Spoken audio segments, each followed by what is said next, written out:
Bonjour, une petite capsule vidéo pour vous expliquer le chapitre sur lequel vous avez travaillé ou êtes en train de travailler, à savoir aménager pour réduire les inégalités croissantes. Dans ce chapitre, l'idée c'est de voir les inégalités qui existent entre les territoires français dans l'espace métropolitain, mais de voir également comment on peut aménager ce territoire afin de réduire les inégalités qui existent entre les différents espaces. Dans un premier temps, on va décrire les inégalités à l'échelle nationale. Il existe de nombreuses inégalités entre les territoires, par exemple un énorme déséquilibre entre Paris et le reste du territoire national, puisque Paris concentre tous les pouvoirs. On constate effectivement que Paris et l'Île-de-France concentrent le poids politique avec les grandes institutions qui sont présentes dans la capitale, comme l'Élysée, comme l'Hôtel Matignon, comme le Sénat, l'Assemblée nationale. Un poids démographique puisqu'il s'agit de la plus grande des agglomérations, la plus importante des agglomérations de France. Un poids économique évidemment pas négligeable, alors toute l'Île-de-France, mais si on se concentre sur la capitale, on a un rayonnement de Paris à l'international par la présence notamment du quartier de la Défense, mais également de tous les aéroports internationaux qui sont autour de Paris. En laissant de côté dans ce chapitre les territoires ultramarins, je vais présenter à partir de cette carte les régions qui sont bien intégrées et les régions qui sont moins bien intégrées dans le territoire national.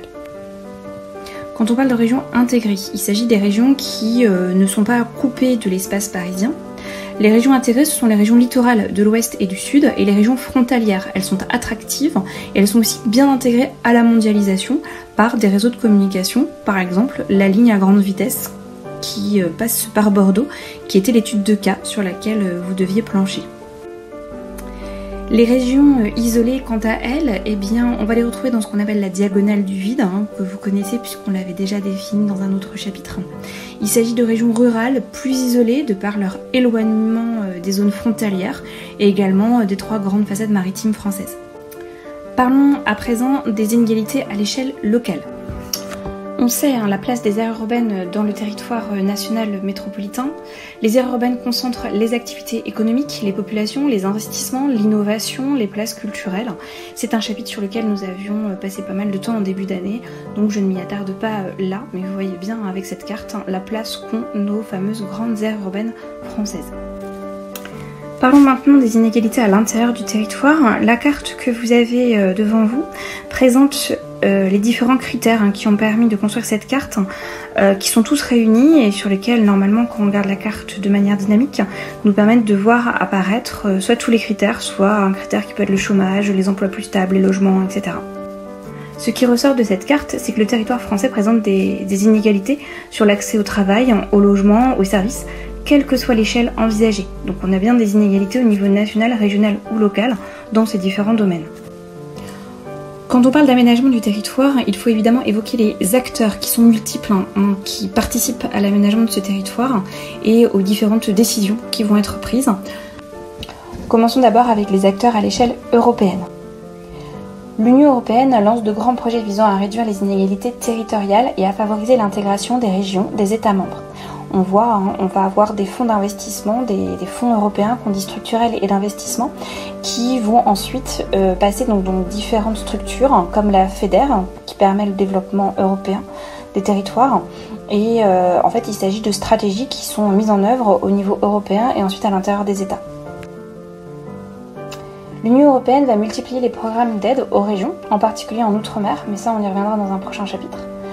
L'Union européenne est le premier financier de l'aménagement français par l'intermédiaire du Commissariat général à l'égalité des territoires, ce qu'on appelle le CGET. Ça permet, en fait, c'est un organe qui conseille le gouvernement français pour lutter contre les inégalités territoriales, c'est-à-dire des régions qui seraient moins dotées que d'autres dans plein de domaines d'action. À l'échelle nationale, on va retrouver un acteur principal, c'est l'État. Il y a des acteurs locaux. Avec la décentralisation, c'est-à-dire l'idée que Paris ne soit pas le seul centre de décision pour l'ensemble du territoire. Les collectivités territoriales ont en charge de nombreux aménagements, comme la gestion des lycées, qui va dépendre des régions, ou l'aménagement des transports, grâce au transfert qui va être progressif des compétences depuis les lois de décentralisation adoptées depuis 1982. Il existe aussi des acteurs privés, comme les entreprises, qui sont impliqués dans de nombreux aménagements. Les citoyens, quant à eux, vont participer de plus en plus au choix d'aménagement par des débats ou l'action d'associations. Donc comme on voit dans ce schéma, les citoyens sont évidemment consultés par les collectivités territoriales, les départements, les régions, l'État. Et les citoyens, ils sont acteurs puisque eux, ils payent des impôts et ils vont élire les conseillers justement de ces collectivités. Les citoyens jouent encore un autre rôle puisqu'ils sont en lien avec les entreprises privées, puisqu'ils travaillent parfois pour ces entreprises ou souvent, et les entreprises privées font des aménagements pour justement les citoyens et en accord bien sûr avec les collectivités territoriales. Alors, la question c'est aussi pourquoi aménager ? Les enjeux sont multiples bien sûr.